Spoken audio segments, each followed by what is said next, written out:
Hey there guys, in this video I'm going to show you how you can change your Wix theme or template here without losing content. So I'm going to show you two ways.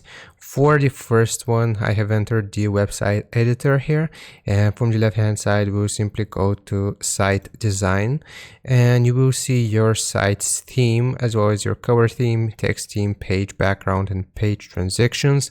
So right here I'm just going to click on change theme and we can choose a different one which better suits our needs. So for example, this one or this one, and as you can see, it instantly changes it.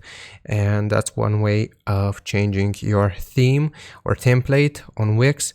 Another way of how you can do this is actually by creating a new website. So here from the main page or from the dashboard, I'm going to click on create a new site, and it will obviously take us through the process. I'm going to set up without AI, but basically once we get to the page where we have to choose the theme, I'm going to skip this as well. It will show us some example themes which we can choose from, and then we can set up or transfer over our content from this website to our newly created website. So I hope this helps. Like and sub, and I'll see you next time.